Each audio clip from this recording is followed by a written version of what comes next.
Hello friends, நான் Ashwin Babu.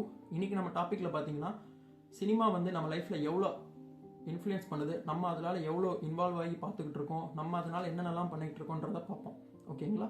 So இப்போது வந்து பார்த்தீங்கன்னா சினிமா டே டு டே லைஃப்பில் நம்ம ஜஸ்ட் லைக் தட் விட்டுட்டு போக முடியாது. நம்ம ஒரு பொருளை வாங்குறதா இருந்தாலும் சரி, ஒரு இடத்துக்கு போகிறதா இருந்தாலும் சரி, எது மூலிமா தெரியுதுன்னா ஆன்லைன் பிளாட்ஃபார்ம் மூலியமாகவும் cinema, social media, main stream media மூலிமா தான் நமக்கு தெரிய வருது. ஸோ அந்த அளவுக்கு நம்ம என்ன பண்ணணுன்றது, என்னென்ன பண்ணிக்கிட்டு இருக்கோன்றதையும் அதுதான் டிசைட் பண்ணுது. ஸோ அதை பார்த்து தான் நம்ம கற்றுக்குறோம். ஓகேங்களா? அப்படி மூவி பார்க்கும் அந்த மாதிரி சினிமாவை வச்சு நம்ம எல்லாமே பண்ணிகிட்டு இருக்கும்போது, அந்த சினிமாவை வச்சு நம்மளுடைய தலையெழுத்தை நிர்ணயிக்க போகிற இந்த பாலிடிக்ஸ் எப்படி ப்ளே ஆகுது அப்படின்றத பார்க்க போகிறோம் இன்றைக்கி. ஓகேங்களா? 2 மூவி நம்ம எல்லாருக்குமே நல்லா தெரியும், ஜனநாயகன், பராசக்தி. இந்த இதில் பார்த்தீங்கன்னா இந்த ஒரு ஃபைட்டில் ஜனநாயகன் மூவி எல்லாருக்குமே தெரிஞ்ச மாதிரி அது வந்து ஒரு ஜஸ்ட் ஒரு கமர்ஷியலான மூவி. அதில் ஒரு காமெடி இருக்கும், டான்ஸ் இருக்கும், சாங்கு, லவ்.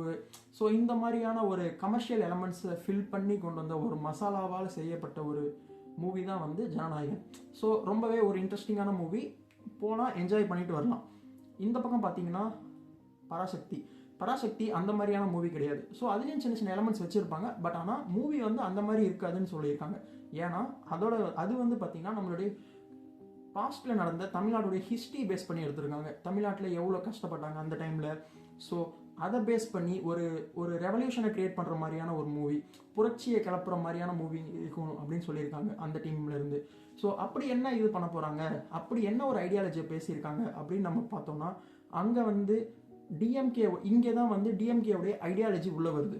ஸோ ஹிந்தி திணிப்பு, ஸோ நார்த்துலேருந்து ஹிந்தி திணிப்பு பண்ணாங்க.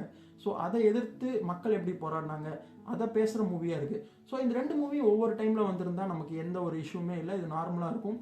ஏன்னா பராசக்தி ரொம்பவே தெரிஞ்சிக்க வேண்டியது, நம்மளுடைய ஹிஸ்ட்ரி நம்ம தெரிஞ்சிக்காமல் இருந்தால் ரொம்பவே தப்பாக இருக்கும். ஆனால் பட் அதை வச்சு எப்படி கேம் ப்ளே பண்ணுறாங்க, மேலே இருக்க அரசியல்வாதிகள் அதை வச்சு எப்படி கேம் ப்ளே பண்ணுறாங்கன்னு பார்த்தீங்கன்னா, ஃபஸ்ட்டு விஜய் வந்து டிவிக்கேன்னு ஒரு கட்சி ஆரம்பிச்சிருக்காங்க. கட்சி ஆரம்பித்து 2 வருஷம் ஆகியிருக்கு. நிறைய மாநாடு, 2-3 மாநாடு நடத்தியிருக்காங்க. இங்கே வந்து பார்த்தீங்கன்னா டிஎம்கே. ஓகேங்களா? இது 2த்தையும் எப்படி நீ வந்து கொண்டு வந்து சேர்க்குற, இதில் எப்படி நீ வந்து டிவிகே டிஎம்கேன்ற மாதிரி சொல்கிறிய அப்படின்னு பார்த்தீங்கன்னா, இது ஒன்றும் கிடையாது. ஃபஸ்ட்டு நம்ம சிம்பிளாக பார்ப்போமே. விஜய் வரும்போது விஜய் அவர்கள் வந்து எடுத்து வச்ச நெரேட்டிவ் வந்து பார்த்திங்கன்னா, நான் கெரியரோட உச்சத்துலேருந்து வரேன், எனக்கு அவ்வளோ கோடி சம்பளம் எனக்கு தேவை கிடையாது, 250 crores ஐ திங்க். ஸோ அந்த அளவுக்கான சம்பளத்தை நான் தூக்கி வேணான்னு சொல்லிட்டு, நான் மக்கள் எனக்கு இது தந்தாங்க, ஸோ அதனால் நான் மக்களுக்கு செய்ய போகிறேன். ஸோ அவர் கொண்டு வந்து வைக்கிற ஃபஸ்ட்டு நெரேட்டிவே என்னுடைய கெரியரின் உச்சத்துலேருந்து நான் வரேன், அது எனக்கு வேணாம், இனிமேல் நான் நடிக்க போக மாட்டேன், இதுதான் என்னுடைய ஃபைனல் மூவி, இதுக்கப்புறம் நான் போக மாட்டேன். ஸோ அப்படின்னும் போது மக்கள் வந்து, ஏன்னா அவன் பெரிய ஒரு போஸ்டிங்கில் இருக்கான், ஒரு பெரிய ஹையர் லெவலில் இருக்கான். ஸோ ஃபீல்ட்லேயே ஒரு கிங்காக இருக்க ஒரு ஆள், எனக்கு அது எதுவுமே வேணாம், பீக்கில் இருக்கும்போது வராது. ஸோ எனக்கு மூவி நல்லா போகவே இல்லை, மூவி இல்லை, ஒரு அண்டர்ரேட்டடு, இந்த மாதிரி அவுடேட்டடாக இல்லாமல் நல்ல பீக்கில் இருந்து ஒரு ஆள் வராரு. வந்து நார்மலாக அவர் பொலிட்டிக்கல் லைஃப்பை பார்த்துருந்தா பரவாயில்ல. அவர் வைக்கிற இதுவே பார்த்தீங்கன்னா, கொள்கை எதிரி வந்து பாஜகவையும் அரசியல் எதிரி திமுகவையும் சொல்கிறாங்க. ஸோ ஆட்டோமேட்டிக்காகவே திமுக மேலே ஆல்ரெடி இருந்த ஒரு ஆன்டி திமுக ஓட்ஸ் எல்லாமே வந்து விஜய்க்கு வர மாதிரி இருக்குது. ஆல்ரெடி இல்லாமல் ஆன்டி இன்கமன்சி திமுக மேலே அதிகமாக இருக்குது. ஸோ இதுக்கும் படத்துக்கும் என்ன சம்மந்தம் அப்படின்னு பார்த்தீங்கன்னா, இங்கே தான் ஒரு நாட்டு இருக்குது. இந்த படத்துடைய ப்ரொடியூசர் ஆகாஷ் பாஸ்கர்னு சொல்லிட்டு ஒருத்தர் இருக்கார். அவர் வந்து பார்த்தீங்கன்னா டிஎம்கேவுடைய ஃபேமிலியில் வரவர். ஓகேங்களா? சின்ன ஆள் தான், பெரிய பெரிய படங்கள் பண்ணியிருக்காரு, இட்லி கடை, இந்த மாதிரி பெரிய பெரிய ஹீரோ வச்சு பண்ணியிருக்காரு. எப்படி பண்ணியிருக்காருன்னு பார்த்தா, அதுதான் டிஎம்கேவோட சப்போர்ட் இருக்குது. ஸோ இதில் வந்து ஒவ்வொரு டைம் ஒரு டைம் டிஎம்கே மூவியே இது பண்ணலையா, ரெட் ஜெயிண்ட் இருக்காங்க, இதுக்கும் எப்படி முடிச்சு போகிறோன்னா, இது முடிச்சு போகிறது கிடையாது. நம்ம ஆன்லைனில் எல்லாருமே பகிர்ந்துக்கிட்டு இருக்கிறது தான்.